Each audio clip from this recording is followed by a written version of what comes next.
Salmos capítulo 2. Porque as nações se enfurecem e os povos tramam em vão. Se vocês quiserem deixar, pode deixar que eu leio. Os reis da terra se levantam e os príncipes conspiram unidos contra o Senhor e seu ungido, dizendo: rompamos suas correntes e livremo-nos de suas algemas. Aquele que está sentado no céu se ri, o Senhor zomba deles. Então ele os repreende na sua ira e os aterroriza no seu furor, dizendo: eu mesmo constituí o meu rei em Sião, meu santo monte. Proclamarei o decreto do Senhor. Ele me disse: tu és meu filho, hoje te gerei. Pede-me e te darei as nações como herança e as extremidades da terra como propriedade. Tu as quebrará com uma vara de ferro e a despedaçará como se fosse um vaso de barro. Agora, ó reis, sede prudentes, juízes da terra, acolhei a advertência. Cultuai ao Senhor com temor e regozijai-vos com tremor. Beijai o filho para que ele não se irrite e não sejam destruídos no caminho, porque em breve sua ira se acenderá. Bem-aventurado todos os que confiam nele. Gente, esse é o Salmos capítulo 2. O Salmos capítulo 2 é um Salmos que ele tem esse teor profético, quase que apocalíptico, né? O advento, ele é ao mesmo tempo o período que nós pensamos no nascimento do nosso Senhor Jesus, né? Que a gente fala que é o período de espera, mas também é o período que a gente também espera a segunda vinda de Jesus, né? Então a gente está falando de alguma maneira de Apocalipse, do fim dos tempos, né? A gente está falando de eventos futuros que nós estamos aguardando, certo? Então o Salmos capítulo 2, ele é esse Salmos, a estrutura dele é essa, entendeu? É de que Deus está preparando um plano. As nações da terra, os governantes, os reis, eles estão tramando contra o ungido de Deus, contra esse rei de Deus. Olha só, então você tem vários reis tramando contra esse rei que Deus está estabelecendo. E Deus está falando para ele: ó, me pede as nações e eu darei as nações como herança para você. E eu te dou autoridade para a gente despedaçar as nações com vara de ferro. Então você vê que é uma coisa agressiva. É como se as nações elas estivessem caducando, tanto que no Salmos capítulo 2, a gente vai voltar nele hoje de novo, Deus ri deles.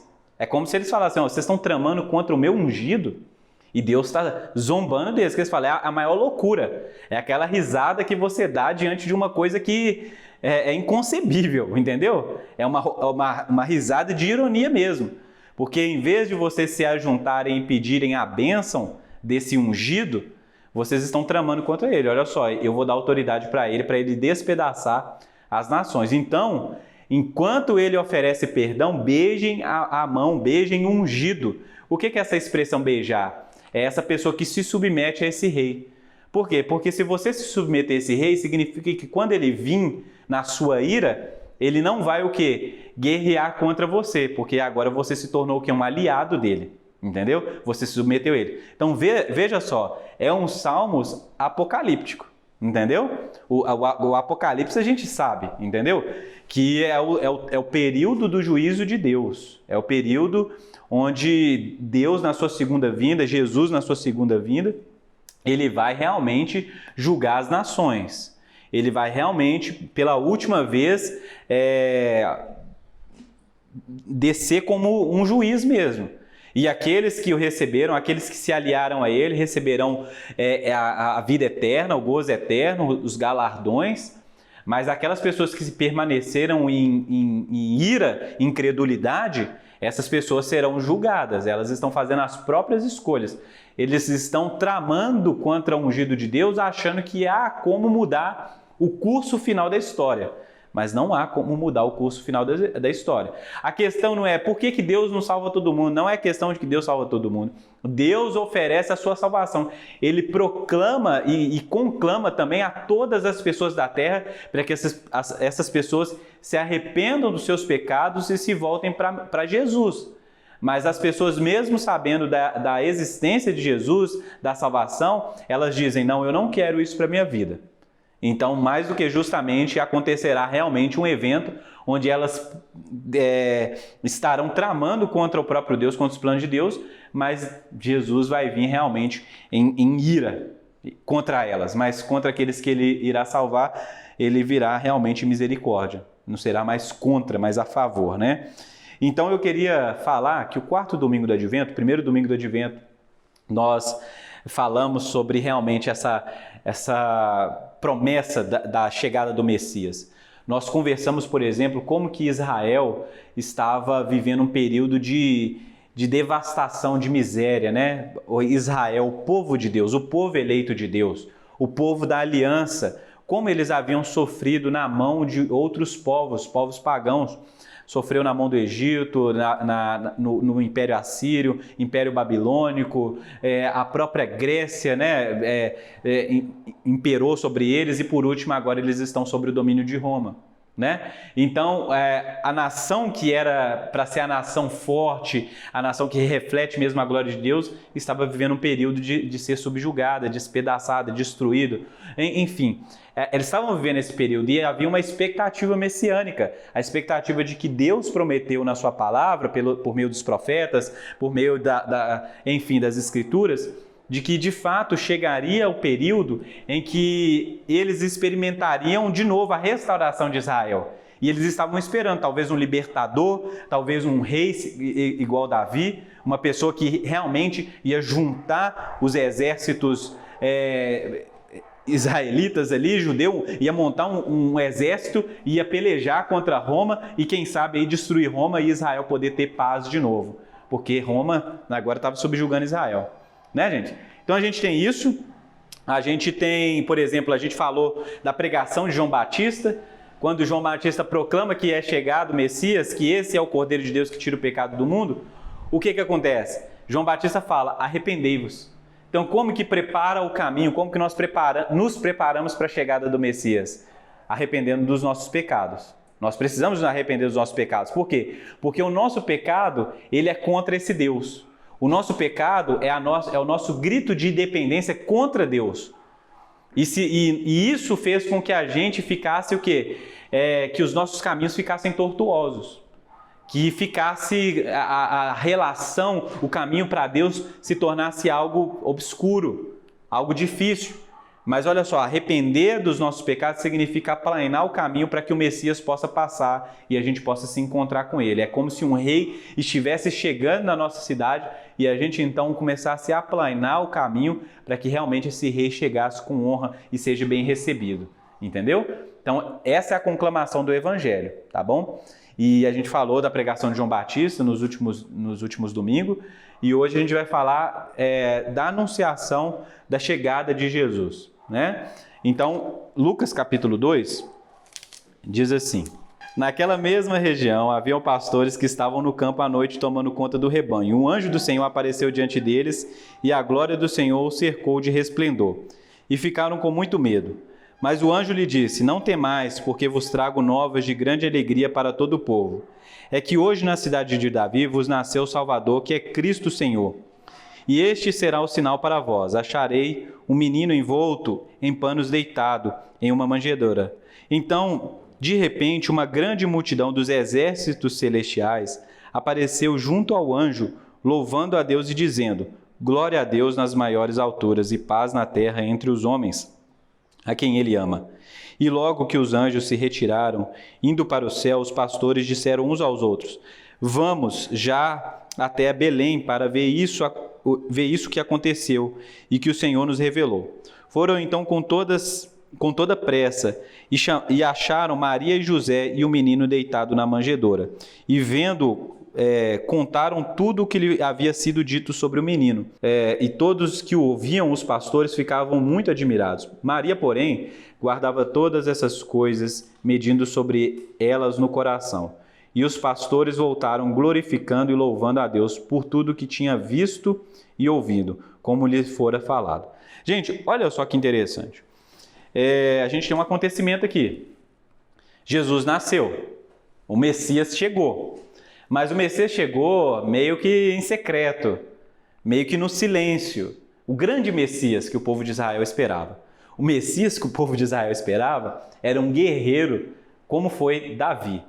Uma pessoa que pudesse ter a capacidade de construir a cidade de Jerusalém novamente, estabelecer um exército que realmente pudesse mostrar para as outras nações como que Israel é forte, ao Deus que ele serve, que templo pudesse ser esse lugar onde a adoração é feita, que pudesse talvez trazer a Arca da Aliança de volta, né? Então existe uma expectativa de libertação. O povo precisa ser liberto, o povo precisa ser liderado para que realmente a Jerusalém possa experimentar novamente a glória e os habitantes de Israel possam experimentar força, honra, paz, prosperidade. Então, você precisa entender que existe essa expectativa. E quando Jesus nasce, ele nasce o quê? Na manjedoura. Na simplicidade. Algumas pessoas falam que talvez não tivesse ninguém para ajudar Maria ali no parto, né? Porque estava ali Maria e José e ela teve luz, deu a luz sozinha. A gente estava conversando sobre isso aqui. Não teve ali uma condição, não teve alguém para acompanhar. Ela enrola Jesus em faixas, né? E está lá. E aí, de repente, aparece o anjo do Senhor para pastores, em uma região próxima dali, mas não ali onde que estava acontecendo. É como se o anjo realmente avisasse a pessoas o evento extraordinário que aconteceu. E olha só, não é uma notícia geral para Israel, é uma notícia para algumas pessoas daquilo que eles mais esperavam em toda a história. O que havia sido prometido há centenas de anos atrás estava acontecendo. E justamente pastores são os primeiros a ficarem sabendo disso. Fazem parte desses primeiros grupos de pessoas que ficam sabendo disso, né? Então, quem eram os pastores?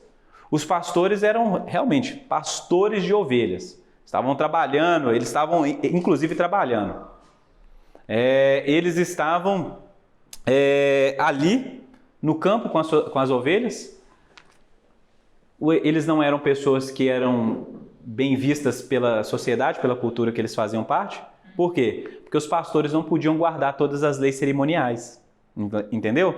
E eles precisavam trabalhar. Se eles precisam trabalhar, eles já não podem cumprir toda a lei, porque a lei exige da pessoa que ela faça muitas coisas. Além disso, os pastores são viajantes, eles são itinerantes, eles caminham com o seu rebanho. Não sei se você sabe, né? A ovelha, onde ela fica, ela destrói. Você sabia disso? Por exemplo, inclusive o Salmos 23 é algo assim, é um paradoxo. Porque o Salmos 23 fala que nós devemos, que o Senhor é o nosso pastor e nada nos faltará. Ele nos faz o quê? Repousar em pastos verdejantes. Não existe isso. Entendeu? Não tem. Se eu repouso é porque eu saciei minha fome. Se eu saciei minha fome é porque eu comi todo o pasto. Não existe pasto verdejante mais. Existia antes de eu chegar. Existia pasto verdejante antes da ovelha chegar. Porque a ovelha também, ele é aquele tipo de animal que ele não come a grama por cima, ele não para a grama. Ele come até a raiz. Então, onde a ovelha chega, ela destrói mesmo. Entendeu? Se fosse pensar, eu estou precisando da ovelha aqui para capinar, que é essa parte aqui, que cresceu um mato ali. Mas olha só, então o que Deus está falando ali no Salmos 23, né? Qual é a mensagem? É que em Deus existe tanto alimento para nós que a gente não consegue comer todo o alimento e destruir o lugar. Ainda sobra alimento e a gente descansa sobre o alimento, que é o pasto verdejante. A gente come até dar aquela coisa, quando você come muito depois do almoço, não dá aquele sono? Pronto, você comeu, você está num lugar seguro. Quando você acordar vai ter mais comida. Pensa nisso, é um lugar de prosperidade, é o lugar da paz de Deus.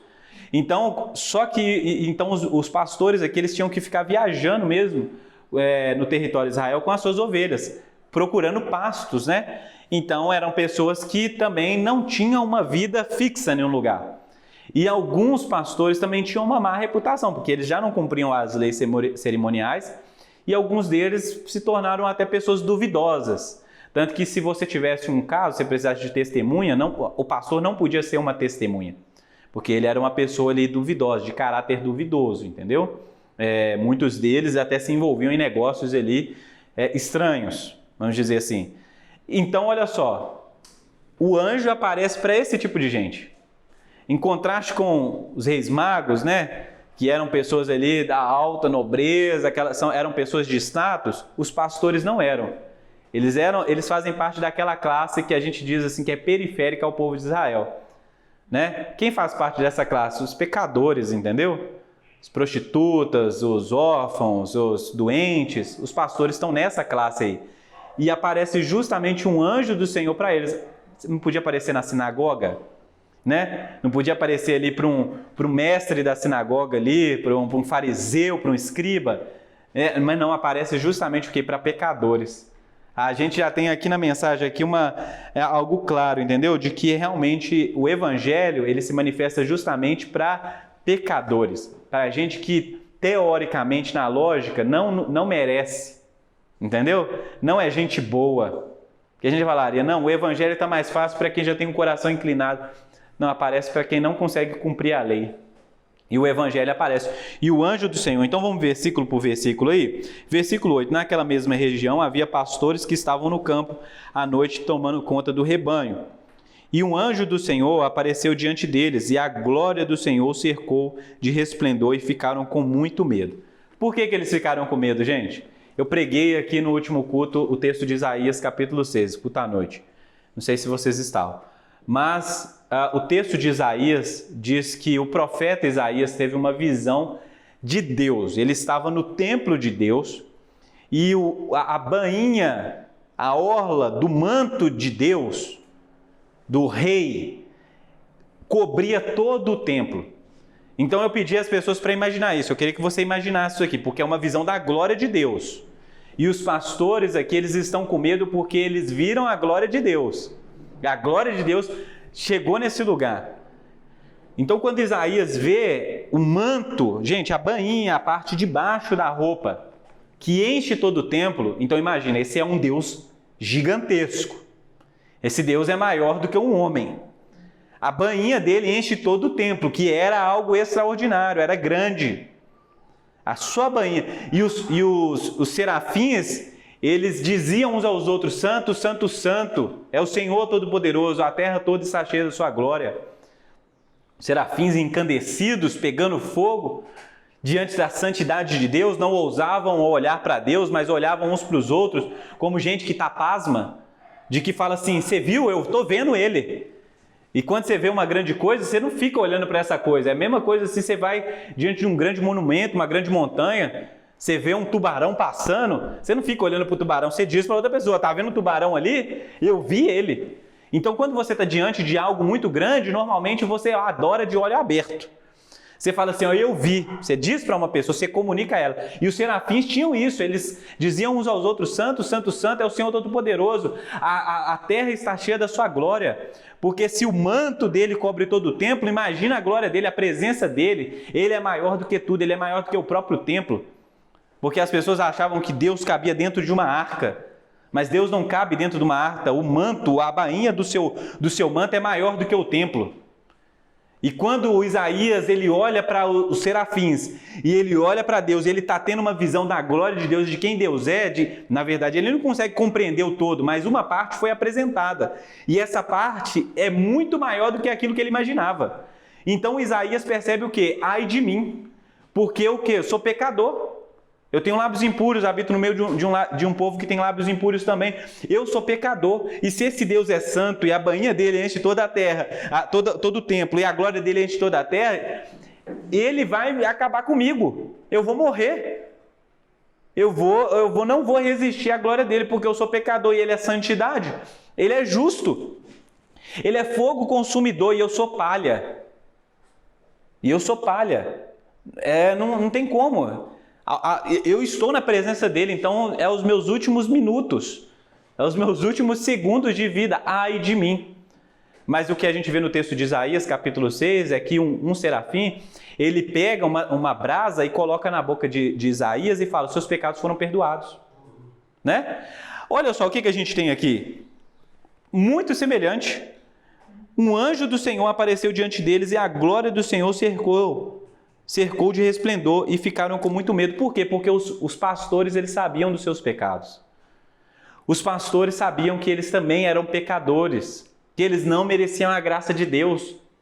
E se um anjo apareceu para eles e agora a glória de Deus chegou naquele lugar, significa que eles também vão o quê? Eles vão morrer. Porque se eu sou pecador e Deus está vindo aqui, está vindo diante de mim, e eu sou todo pecado, significa que eu estou vendo a glória de Deus, então vai a minha última vez nessa terra. Então por isso que eles têm medo. Porque quem pode resistir a Deus?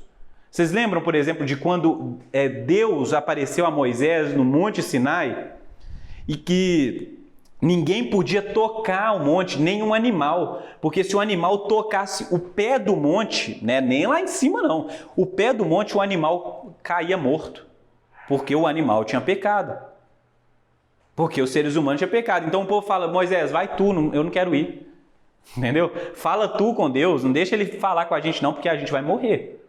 Então, gente, a gente precisa compreender essa visão de Deus, tá bom?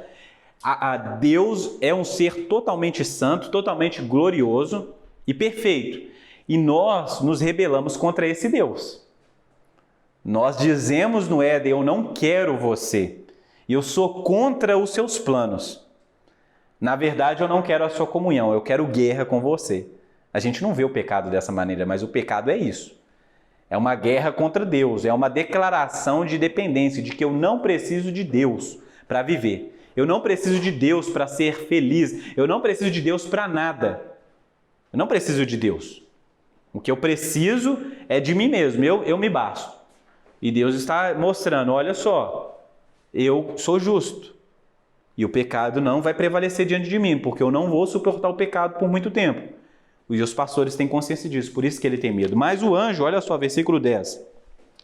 Mas o anjo lhe disse, não temais, porque vos trago novas de grande alegria para todo o povo. Então o anjo fala, ó, eu não vim para punição. Porque eles poderiam esperar que viria a punição de Deus. Porque, gente, pensa bem, você é o povo da aliança, Deus te deu uma lei, Ele te deu os preceitos, ó, siga isso. Números, por exemplo, capítulo 18, 19, fala muito sobre isso. Números fala muito sobre isso. De que se você seguir a lei de Deus, espere ser abençoado. Mas se você quebrar a lei de Deus, espere a maldição. Entendeu? Agora, se você faz parte desse povo de Israel, que está sendo alertado durante centenas de anos, de que se vocês não se converterem dos seus pecados, se vocês não endireitar o mau caminho, se vocês não adorar a Deus de maneira correta, Deus virá em ira. E já se passaram centenas de anos. Você deve estar pensando, Deus não vai esperar muito tempo mais não, hein? Porque já tem 500 anos que nada acontece, 600 anos que nada acontece. Deus vai vir resolver essa coisa pessoalmente, hein? Então agora Deus apareceu, tá? Tem um anjo de Deus aparecendo diante de você. E a glória de Deus sobre você. O que você imagina? Vai começar de mim. O julgamento vai começar a partir de mim. Mas o que o anjo fala? Não temais. Porque eu venho trazer para você o quê? Novas, boas notícias. Boas novas. O evangelho, a palavra evangelho significa o quê? Novas. Boas novas. Então o evangelho é isso. É algo que Deus nos apresenta mesmo nós não merecendo.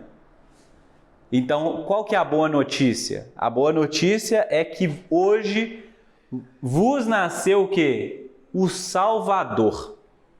E isso, gente, é extraordinário. É essa mensagem que a gente tem que lembrar nesse período de Natal, de Advento e de Natal. De que nasceu o Salvador. Porque se ele não tivesse nascido, qualquer aparição divina seria um risco para a nossa vida. Mas como ele nasceu, o que Deus está apresentando para a gente é o que? Uma oportunidade de recomeço, de comunhão, de salvação. Vocês podem ser salvos. Porque pelo pecado de vocês, o que vocês merecem é ira de Deus, é ser julgado segundo os seus pecados. Mas pelo fato de hoje ter nascido o Messias, hoje o anjo não vem para julgar, para matar. Não vem para destruir. Hoje o anjo vem dizer que existe comunhão com Deus, que existe salvação em Deus, que Deus preparou algo e algo está sendo revelado, e algo está sendo revelado na história, e você é privilegiado de estar diante dos anjos. Você é privilegiado da mensagem estar sendo apresentada para você. Porque tem gente que ainda nem faz ideia de que o Messias nasceu, mas eles já estão tramando contra o Messias. Eles já estão tramando contra ele, eles ainda têm um coração rebelde.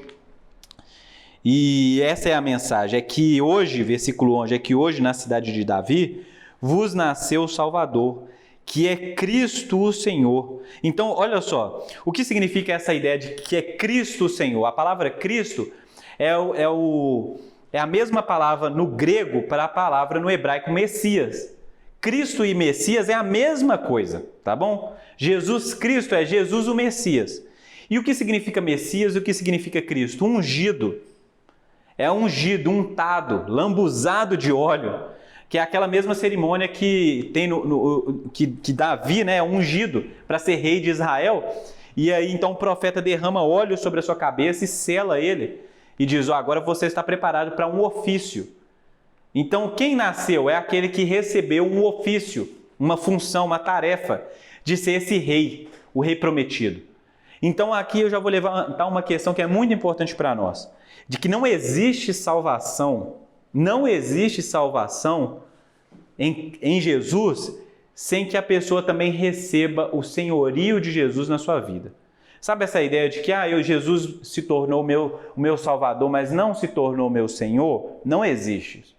Jesus é Salvador e Senhor. Ele é Cristo, o Senhor. Para você ser salvo, você precisa se submeter ao reinado, ao governo desse Senhor, desse Rei. Porque essa é a salvação. A salvação não é simplesmente Ele te livrar da sua condenação eterna, não.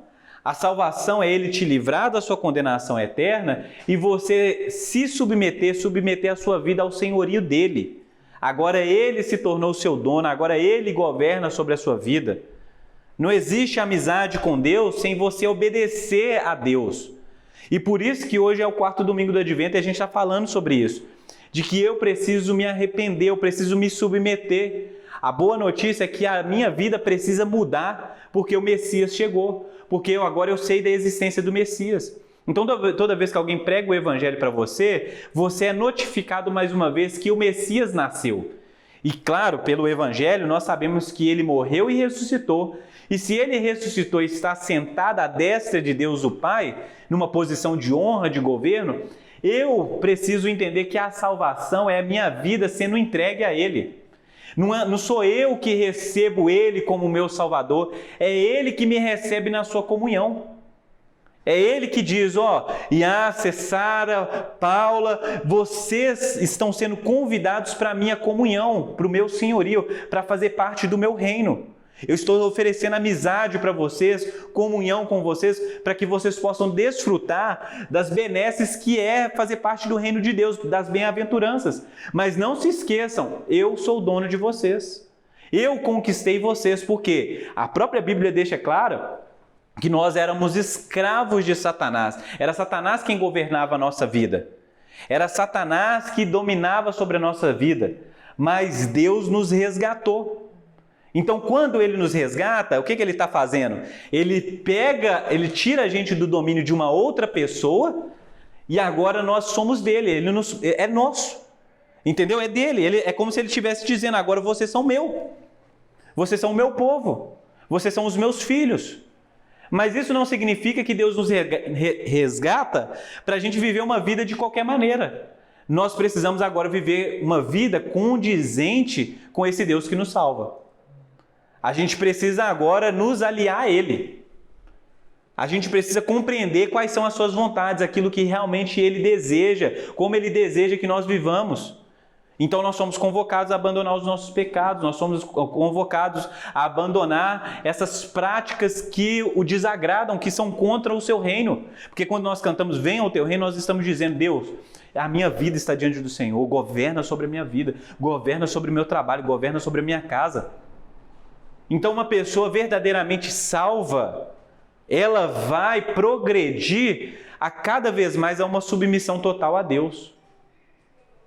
Tiago, mas isso é prisão também. Mas cadê a minha liberdade? Aí que eu vou te dar uma notícia. Ou você é escravo de Satanás, ou você é escravo de Deus. Vou usar essa palavra escravo mesmo. Ou você é servo de Satanás, ou você é servo de Deus. Quando você decidir não quero ser servo de Deus, automaticamente você já é servo de Satanás. Ou é um ou é outro. Não existe o meio termo. Não existe neutralidade na vida. Você fala: não, mas não é impossível, Tiago, eu quero ser neutro. Não tem como. Não tomar decisão já é decidir. Faz sentido para vocês? Então, meu irmão, uma pessoa que fala assim: não, mas eu não quero render a minha vida a Jesus Cristo. ok, a sua vida está rendida a Satanás. Se você se incomoda com a sua vida rendida a Jesus Cristo, você deveria se incomodar muito mais com a sua vida rendida a Satanás. Mas Satanás, ele engana as pessoas de uma maneira de que as pessoas estão confortáveis nos seus delitos, nos seus pecados. Elas colhem todos os dias os seus pecados, sofrimentos, angústias, desespero, e as pessoas não se preocupam com isso. Mas quando elas se convertem, nós dizemos para elas, arrependam dos seus pecados, submetam as suas vidas a Cristo, elas falam, não, está pesado demais para mim. Mas é isso mesmo. Tem que ser pesado mesmo, porque o Evangelho fala de morte, você precisa morrer para experimentar a vida. Então vai doer mesmo. Vai doer, porque é como se você estivesse num emaranhado de espinhos e alguém estivesse tentando te resgatar de lá. Então não tem como fazer isso de maneira confortável. Não tem como você se tornar cristão de uma maneira confortável. Você precisa realmente entregar a sua vida a Deus e falar, Deus, trabalha na minha vida. Doa o que doer, me transforma em outra pessoa, porque em quem eu sou não dá. Então, falar sobre advento, sobre preparar o caminho para o Messias, é a gente entender que existe um rei que está vindo. E esse rei está vindo, e ele está vindo irado, porque as ações estão tramando contra ele. Mas Jesus nasceu. E não existe outra coisa. Então, de repente, olha só, versículo 12, e este será o sinal para vós, achareis um menino envolto em um pano, deitado em uma manjedoura. Então, de repente, uma grande multidão dos exércitos celestiais apareceu junto ao anjo, louvando a Deus e dizendo. Quem tem alguma palavra que está falando milícia celestial? Tem alguma versão aí que está falando isso? Como que está aí? Então, de repente, apareceu junto ao anjo grande multidão da milícia celestial, louvando a Deus e dizendo, glória a Deus nas maiores alturas, e paz na terra entre homens de boa vontade. Então é muito interessante isso. Primeira coisa, o que uma milícia celestial... Você fala, que palavra é essa, viu? E ela é mais comum do que você imagina. É um exército celestial. Então já tinha um anjo, a glória de Deus já estava ali. E se não bastasse isso, desse um exército. Quem está olhando de longe fala assim, agora, os pastores ali não vai aguentar. Que é um exército que vai lutar contra eles. E o exército serve para isso mesmo, para fazer a guarda, para lutar, para pelejar, né? É a ideia do exército. Mas olha só, o exército, em vez de pegar em armas e ir para a luta, o exército está o quê? Louvando. É uma doxologia, ele está glorificando, ele levanta um louvor, porque é como se o texto estivesse dizendo para nós, ele chegou, não é tempo de guerra, é tempo de paz. É tempo de comunhão. O rei não chegou para lutar contra vocês, pastores. O rei chegou para ter comunhão para vocês. Então, as armas dão lugares a canções, a louvores. Que é isso que a gente vê quando tem aquelas passeatas, né, do exército. Lá eles estão o quê? Tem uma música, né? Tem toda uma apresentação. Por quê? Porque é tempo de paz. É tempo de paz. Então, paz na terra entre os homens. De boa vontade, ou quem ele quer bem. Quem é que Deus quer bem? As pessoas que Deus quer bem, essas pessoas desfrutarão de paz. Paz na terra, mas paz na terra, gente, lembra, a gente está falando, paz na terra não significa não passar por sofrimento. Significa passar por toda essa vida, sofrimentos, angústia, perseguições, em paz de espírito, sabendo quem é o seu Deus, sabendo que sempre terá pastos verdejantes, alimento para a sua alma, segurança, porque por mais que aconteça alguma coisa ruim contra você, o seu espírito está guardado, a sua salvação está guardada nele, ele veio para você, é o seu salvador, é o seu libertador. Então, por mais que líderes possam fazer mal a você, não esqueça, o rei desse mundo tem paz com você, tem comunhão com você. Então, o que será de nós diante das adversidades da vida? A gente não sabe o que pode acontecer, mas a minha consciência está guardada, eu estou tranquilo porque eu estou fundamentado que um dia nasceu na simplicidade da manjedoura o meu Salvador. O Evangelho é essa coisa que vem humilde, ele carrega essa mensagem pesada de juízo e ao mesmo tempo uma mensagem tão doce de nascimento. De um recém-nascido é o nosso Salvador. Então esse paradoxo que as pessoas não entendem, de que esse Salvador, esse bebê, é o mesmo bebê que que cresce, que desenvolve, que julgará as nações, aqueles que permanecem em piedade. É a complexidade do Evangelho, mas isso é Evangelho. O Evangelho só é boa notícia para quem compreendeu o seu pecado. Se você não compreende o seu pecado, então o Evangelho não é uma boa notícia. Ele é chover no molhado. Ele é você comer uma sobremesa doce e colocar açúcar nela. Não faz sentido. Ele não é um complemento das nossas vidas. Entendeu? O Evangelho só é uma boa notícia para quem compreendeu o seu pecado. Ai de mim. Ai de mim. Diante da mensagem do Evangelho, a primeira coisa que nós percebemos é que nós somos pecadores. É por isso que o Catecismo de Heidelberg fala isso, né? O que eu preciso para saber e morrer nesse fundamento, para viver e morrer nesse fundamento, primeiro, quão profunda é a minha miséria, como eu sou pecador. O Evangelho, a boa notícia vem para nós, a gente primeiro olha para dentro de nós e vê que a gente não é quem a gente deveria ser. Mas após a gente se contemplar que a gente tem pecado, que a nossa vida não é uma vida fácil, que eu tenho muitas coisas a ser trabalhado, a segunda mensagem que vem é: existe salvação. Hoje não é dia de condenação para vocês, mas é de perdão de pecados. Como que uma pessoa vai se alegrar no perdão de pecados se ela não compreende o pecado dela? Então esse Evangelho que não apresenta a nossa condição, não é Evangelho, porque não é boa notícia. É complemento. É complemento. Então Jesus se torna um complemento para me conseguir os meus sonhos, meus objetivos. Jesus se torna ali um parceiro, um empregado. Ele se torna um gênio da lâmpada mágica, que eu aciono ele quando eu quero realizar um desejo. Mas, gente, não se engane, o Messias é o Cristo, o Senhor, é o Rei que nasceu. É o Rei que nasceu. Então, diante dele, nós o que? Glorificamos.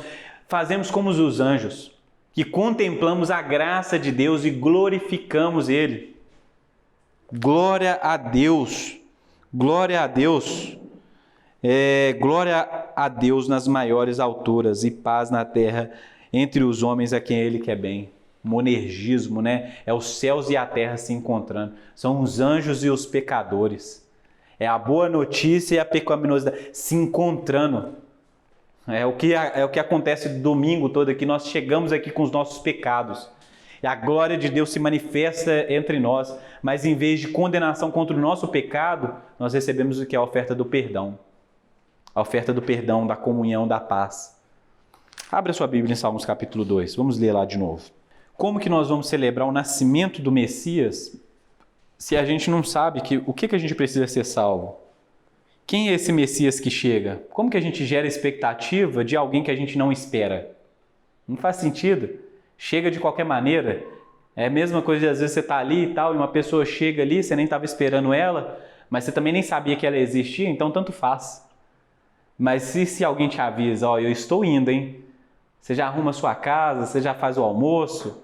Se você descobrir isso aí agora, alguém te mandasse uma mensagem e falasse, ó, tô indo lá para sua casa, a gente vai almoçar junto hoje. O que você ia fazer? Você ia ter que sair do culto mais cedo, correr, chegar em casa, tentar arrumar as coisas. Por quê? Porque você foi avisado disso.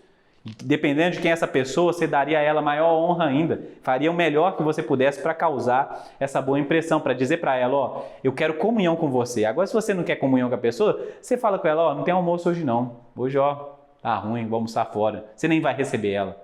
Entendeu? Você não faz questão.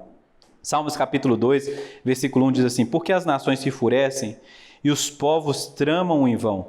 Os reis da terra se levantam e os príncipes conspiram unidos contra o Senhor e o seu ungido, dizendo: rompamos suas correntes e livremos-nos de suas algemas. Olha a postura das nações, dos reis, a postura deles diante de Deus. É de que a gente vai tramar alguma coisa, vamos fazer algo contra eles. Nós não queremos comunhão, nós não queremos que esse rei governe sobre nós, vamos romper essas algemas. Nós queremos liberdade dele. E eles fazem isso, eles tramam. Eles buscam uma cilada. Mas olha só o versículo 4. Aquele que está sentado no céu se ri. O Senhor zomba deles. É como se Deus estivesse olhando para essas nações que insistem em ir contra Deus e Deus fala assim, olha só o que eles estão tentando. Eles estão tentando destruir os meus planos.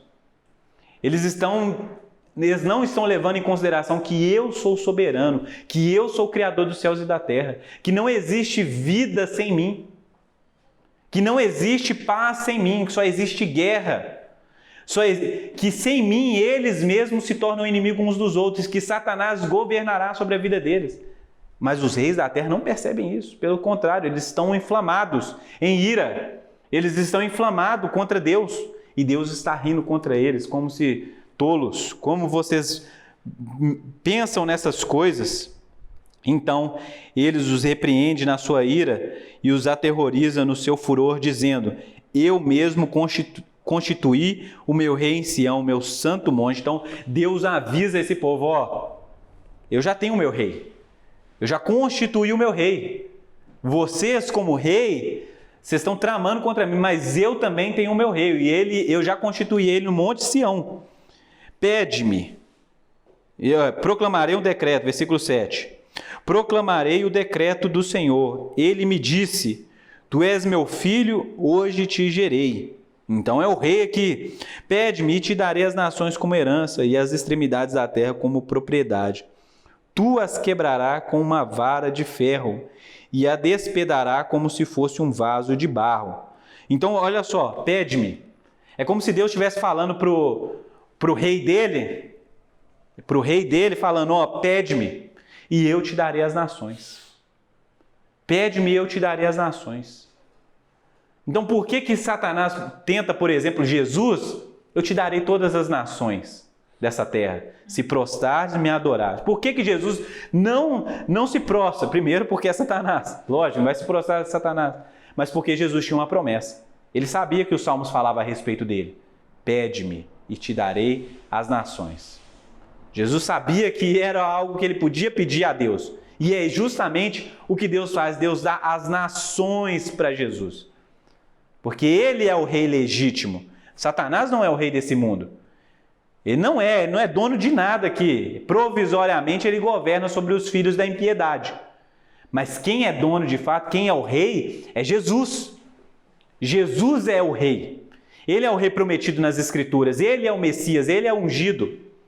Ele é o rei. Ele é o rei prometido em Isaías 9, um menino nos nasceu, um filho se nos deu, o governo está sobre os seus ombros, o nome dele será maravilhoso, conselheiro, Deus forte, Pai da eternidade, príncipe da paz. Jesus sabe que essas profecias falam a respeito dele, mas tem um tempo para essas coisas se cumprir. A tentação é adiantar esse processo, não passar pela cruz. Mas Jesus sabe que existe uma promessa de Deus sobre a vida dele. E por mais que as nações da terra tramem contra o plano de Deus, Jesus é o rei que Deus constituiu em Sião, em Jerusalém. Proclamarei o meu decreto, diz o Senhor. Ele me disse: tu és meu filho, hoje te gerei. Pede-me e darei as nações como herança e as extremidades da terra como propriedade. Então Jesus tem esse poder de pedir isso para Deus. Tu as quebrarás como vara de ferro e as despedaçarás como se fosse um vaso de barro. Então eu queria saber de você, se existe um vaso de barro aqui e eu quero quebrar ele, eu preciso usar de quê? De violência. Eu não quebro isso aqui batendo, tocando, alisando, passando um pano num vaso de barro. É como aquele construtor, aquela pessoa que trabalha com barro fazendo vasos, fazendo obras de arte, que fez uma coisa e não gostou, ou que tem algo ali que saiu errado e ele vai lá e tem que despedaçar para refazer. É isso. Jesus tem essa autoridade de despedaçar as nações. Jesus tem essa autoridade e ele recebeu essa autoridade de Deus o Pai, para despedaçar as nações. É uma mensagem do Evangelho que a gente não prega hoje em dia, gente. A gente precisa lembrar disso. Não é para te colocar medo, é para você saber qual é o Deus que você adora, quem é, o poder que ele tem. Então, eu outro dia no discipulado, eu estava falando com alguém, não sei quem, de que às vezes tem aquelas imagens na internet, de Jesus medindo na queda de braço com Satanás. Não sei se você já viu isso no Facebook, no Instagram. Tem uma imagem assim, ó, quem vai ganhar essa guerra? Diga amém se você acha que é Jesus, só olha e observa se você acha que é o diabo. E tem, como se Jesus e o diabo estivessem no mesmo nível de poder e força. Mas não. Não. Jesus é muito superior do que qualquer força das trevas. Porque ele recebeu a autoridade de Deus. Agora, ó rei, olha o aviso, olha só, gente, isso aqui é um aviso. Agora, ó rei, sede prudentes, juízes da terra, acolhei a advertência. O que é isso? Eu tô te dando um último aviso. E esse último aviso não é uma ameaça. É um último aviso de que eu estou querendo que você se arrependa dos seus pecados, que você tenha comunhão. Então, quando nós pregamos essa severidade do Evangelho, nós não estamos dizendo para as pessoas, acabou, é o seu fim. Nós estamos dizendo, olha, se você escutou isso hoje mesmo entregue a sua vida a Cristo. Hoje mesmo se submeta ao seu senhorio, seja salvo. Porque Ele está te oferecendo algo de graça, você não tem que fazer nada além de se arrepender e crer. De submeter a sua vida, de dizer, Deus, eu não pertenço a mim mesmo, mas ao Senhor, você que me comprou. Eu quero viver em comunhão, não em rebeldia, porque o futuro daqueles que serão rebeldes contra Deus é esse. Versículo 11, cultuai ao Senhor com temor. Então é a mesma coisa que os pastores fizeram, com grande temor. Reconheceram, com grande temor, com medo, se estremeceram, se apavoraram, mas também contemplaram. E regozijai-vos com tremor. Então se alegrem, mas pensem bem, Deus não é uma piada. A alegria que Deus compartilha com vocês não é uma piada. A alegria de Deus é a alegria de quem foi salvo, é a alegria de alívio. É a alegria de que alguém que ganhou algo que não merecia. Essa é a alegria. Então se alegrem com tremor. Beijai o filho para que ele não se irrite e não sejais destruídos no caminho, porque em breve sua ira se acenderá, ou seja, advento é falar disso, que em breve a ira de Deus se acenderá. Mas se você de fato crê em Deus, se você reconhece seu pecado hoje aqui e você faz essa oração, Deus, eu reconheço que sou pecador e eu preciso de perdão, eu preciso de salvação, você não precisa temer a ira dele. Você não precisa temer a vinda dele. Porque a vinda dele vai ser motivo de alegria, não vai ser motivo de tristeza, porque você foi salvo. Obviamente, você foi salvo. Então, você não precisa temer isso. E nós precisamos avisar as pessoas de que se elas também não quiserem temer a ira de Deus, a segunda vida dele, elas podem ser salvas hoje, porque hoje a oportunidade que está sendo oferecida é essa, beijai o filho, se submetam a ele. Se ele está oferecendo perdão, aceite o perdão. Aceite o perdão, isso é prudente. Não deseje guerrear, ir contra ele. Não deseje, porque ele é o rei que Deus constituiu em Sião. Bem-aventurados os que confiam nele. E aí termina com essa bem-aventurança. A bem-aventurança é essa, confiar em Deus. Confiar no seu bom propósito. E aí, gente, a grande dificuldade nossa é essa. Deus é soberano, Ele tem um plano. Deus, Ele tem um plano soberano. E Ele está executando o seu plano na terra. E Deus está executando o seu plano, as coisas estão acontecendo. Tudo aquilo que Ele tem planejado tem acontecido passo a passo. Aquelas pessoas que não conhecem a Deus, que não buscam comunhão com Deus, elas vão tramando os seus próprios planos em rebeldia contra Deus. Mas no final das contas, Deus já constituiu o seu rei em Sião. Imagine para você ver, por exemplo, Jesus nasce naquela manjedoura, cresce, se torna homem, faz os seus discípulos, vai à cruz. E é justamente na sua morte que nós recebemos vida. Satanás tramando contra a vida de Jesus, homens tramando contra Jesus, contra os planos de Deus. Se eles soubessem que ao fazer isso, eles estavam contribuindo para que o plano soberano de Deus acontecesse, eles não fariam. Mas a gente vai tramando os planos contra Deus, as pessoas vão tramando as coisas contra Deus e elas não percebem que em vez delas procurarem comunhão e participarem do bom propósito de Deus, elas participam do propósito de Deus, mas como inimigos de Deus. O chamado, então, hoje para a gente é a gente participar do plano de Deus como amigos de Deus. Como gente que entende e confia em Deus, de que as nossas vidas têm propósito no plano de Deus, no reino de Deus. De que nós estamos aqui não à toa, não de qualquer maneira essa manhã, mas Deus está nos oferecendo a oportunidade mais uma vez para arrepender dos nossos pecados e para que a gente possa dizer: Deus, eu não quero viver minha vida mais governando a si mesmo.